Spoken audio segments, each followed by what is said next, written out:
Joined now by Fox NBA analyst Slick Ric Bucher, but Acho, I see it. I can't tell it's coming. Do you have a problem with Draymond Green calling today's young players soft? Bruh, Draymond Green got louder when his game got quiet. Ooh. Like, the more quiet his game got, the louder Draymond got. And let's not disrespect Draymond Green. He's accomplished a ton in his career. But here's my issue, big dog. Across all sports, just because you talk noise don't make you hard. And just because you don't talk noise don't make you soft. Sometimes the cats that be the most quiet be the ones you really got to worry about. You don't matter what sport. Draymond, you don't even have to search far and wide. Steph Curry, the reason that Draymond, you are as relevant as you are, if relevant at all, what's the hardest thing he's ever done? Thrown his mouthpiece to the score table? Shimmy in front of an opponent? What's the hardest thing Klay ever done? Klay Thompson don't really talk trash. Klay Thompson don't really talk, at least not publicly.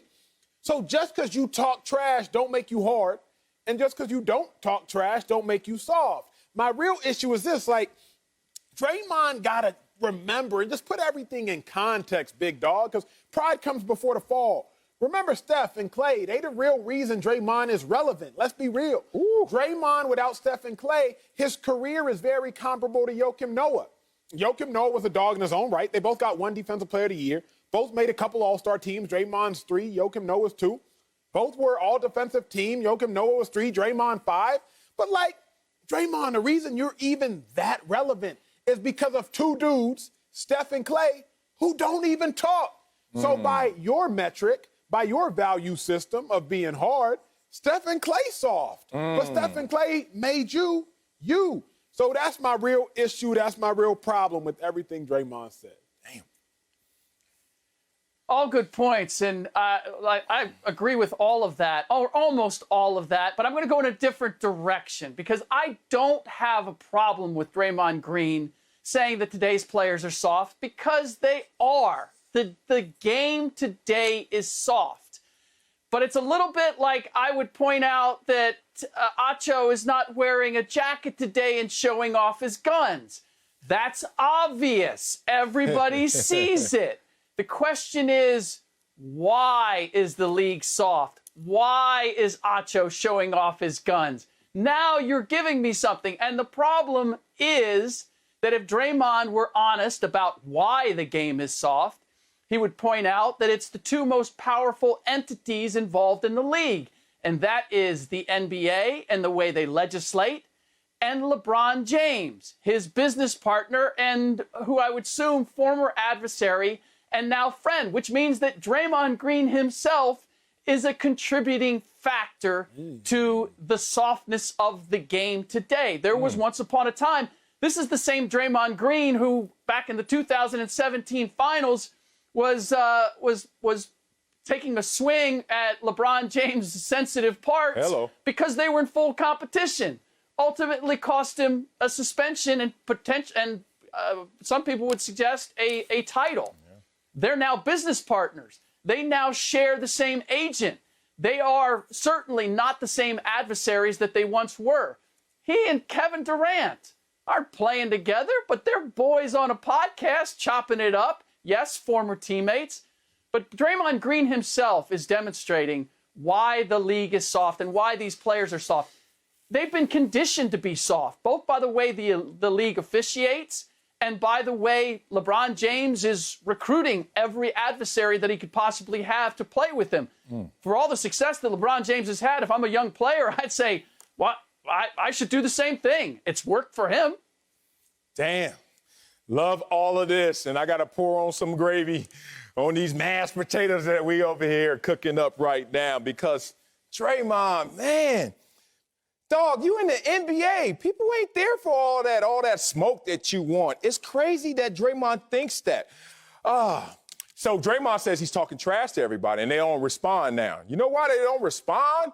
Because they don't respect who's saying it. Dog, if people don't talk back to you, doesn't mean they weak. Maybe they just don't want to hear it from you because you can't get under their skin because they like you can't get the ball in the hoop. Like, it's crazy if you look at the top players in NBA history and the real G's move in silence like lasagna. I don't see the most gangster of players when I look at Jordan, LeBron, Magic, Kareem. Now I see different elements of mental toughness, but hard versus soft? Like, what are you using as your measurements, Draymond? It's crazy. So it just takes me back to examples like growing up. You imagine, just as Draymond. Draymond comes home from school, first day of school, and talking to his parents. They're like, so how was school, son? He's like, man, it was whack. I didn't like it. Why? Man, I went to class, everybody was focused and studying and trying to pay attention and answer questions. Like, yeah, that's what they're supposed to be doing. What the hell are you doing there? Oh, man, I'm over here trying to get under people's skin, barking at them. They ain't barking back. Like, Draymond, no one is there in the NBA for all that. No one signed up at the NBA draft said, yeah, I'm looking to be the hard guy. And it's funny because in natural selection of all sports, the hard guys are the softest one in terms of talent. The hardest ones are not the ones that can go out there and do it all and let their game speak for yourself. Why act tough when I'm going to shoot your lights out? Facts. You got to act tough when you ain't going to shoot your lights out. You actually going to act like you're going to shoot me. And I'm like, dog, we just here for some basketball. In my world, we just here to play some football. So it's pretty see-through when I see Draymond trying to be the tough guy. You know, growing up, I saw so many bullies. And I never got punked unless they had a weapon. I did 2 times, got jacked. But other than that, I used to laugh at them when they used to come up and be real tough on the offensive. You know why? Because I knew they were just trying to flee that pain they had in their heart. They wasn't really hard. They wasn't really tough. They was just somebody who was trying to escape some hardships and some pain. Draymond, you know what your hardships and pain is? That the game is passing you by, and you can't get it. So now you're going to try and bark it. Good luck with that. Hit a thing, Sal. You hitting the nail on the head, big dog. Oh, like know. you would say, save me some of them ribs. Save me some of them Save me ribs. some of them. Typically, you only got to act hard at times if you're trying to overcompensate for something. Yes, sir. Like if you're trying to overcompensate for an issue, well, now you got to act hard because your game not talking. Draymond used to average 14, 10, and 8, y'all, just about 4 years ago. And now he averages 6, 6, and 7. And so Draymond is looking around like, hey, I have to find a way to continue to stay relevant. But the other thing is, like, Slick, you brought up a point several minutes ago that the game has gotten soft. And like, the game was never meant to be hard. The game was meant to be entertaining. The game was meant to be talent-ridden. But, like, the game wasn't inherently successful because it was hard.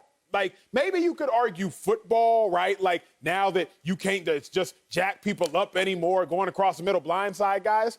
But, like, that was never the objective of the sport. The objective of basketball, the objective of even football wasn't just to go around just trying to be the hardest you can be. The objective was to score points and to entertain. So even if the game of basketball has gotten soft, if you will, what are they losing? I submit nothing at all.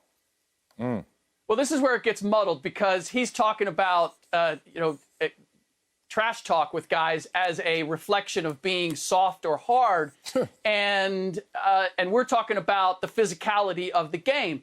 I would say that the game has gotten soft on both ends. The NBA has snuffed the competitive spirit or players' ability to be emotional and to talk a little trash and to have those exchanges, which I think is an important element of the game. But that has been legislated ultimately out of it. And look, we're stepping all over Draymond. And you said that he wouldn't be relevant without Steph or Clay. Look, I got to give him his flowers. He was an important part of making Steph and Clay what they are, too, because he was the defensive backbone of those teams. Fair. And his being a vocal leader was important because those guys were not. And he backed it up with his play. So we got to acknowledge that he was an important, vital part of those championships. The problem is that he's equating this talking trash now with ultimately being fierce on the floor. And I had to bring a full screen in here because this is Draymond Green's track record when it comes to technical fouls as far as where the league is. Now, look at this list. Number 1, for the last 5 years, Draymond Green has been in the top 6. This is not an outlier. This is basically where he's resided. But look at all the names on that list. 1, they all play physical. 2, they're not shy about speaking their minds on the floor. Luka Doncic may be the youngest guy on there, but he's got an old school type game and he plays physical.